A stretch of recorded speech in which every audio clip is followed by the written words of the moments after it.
যোগ্য চাকরিহারাদের অবস্থান ৪১ দিনে। অনশন আন্দোলনের ৭৯ ঘন্টা অতিক্রান্ত। অনশনে ৪ জন ৬ আন্দোলনকারী হাসপাতালে আশঙ্কাজনক অবস্থায় হাসপাতালে ভর্তি রয়েছেন তারা।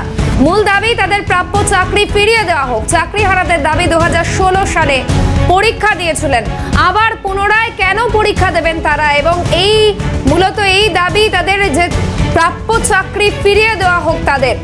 অনশন আন্দোলনের ৭৯ ঘন্টা একদিকে অতিক্রান্ত হয়েছে। অনশনে ৪ জন ৬ আন্দোলনকারী ইতিমধ্যেই হাসপাতালে। খবর সংগ্রহে গিয়েছিলেন প্রতিনিধি শুভদীপ মান্না। কি প্রতিবেদন দেখব। শিক্ষক এবং শিক্ষিকাদের কিন্তু অবস্থান বিক্ষোভের আজকে ৪১ দিন এবং অনশনের কিন্তু চতুর্থ দিনের মাথায় এসে কিন্তু তারা অনেকেই অসুস্থ হয়ে পড়েছেন, যে কারণে কিন্তু তাদেরকে হসপিটালাইজ করা হয়েছে।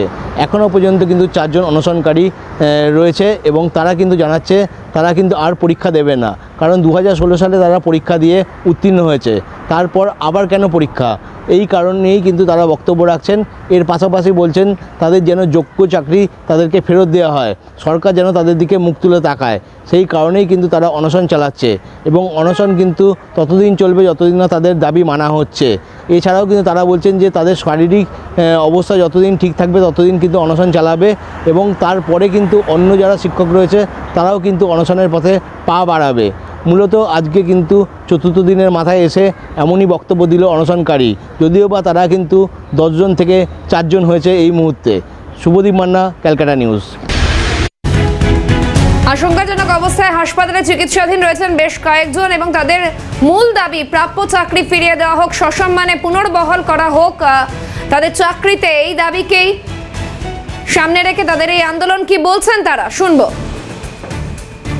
যে বিরোধী যে পার্টি, সেই পার্টির থেকেও কোনো রকম কোনো সদুত্তর আমরা পাচ্ছি না। জানি না কেন, এর পিছনে কি রহস্য লুকিয়ে আছে, কিন্তু আজকে দিনে বিরোধী পক্ষের একটা বড়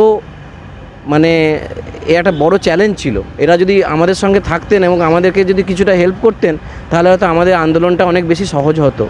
আজকে আমরা একা পড়ে গেছি, তো ওনারাও এগিয়ে আসছেন না, কারণ আমরা বিধানসভাও গেছি, সেখানেও তাদের যে সেরকম যে আমরা রেসপন্স পেয়েছি সেরকম নয়।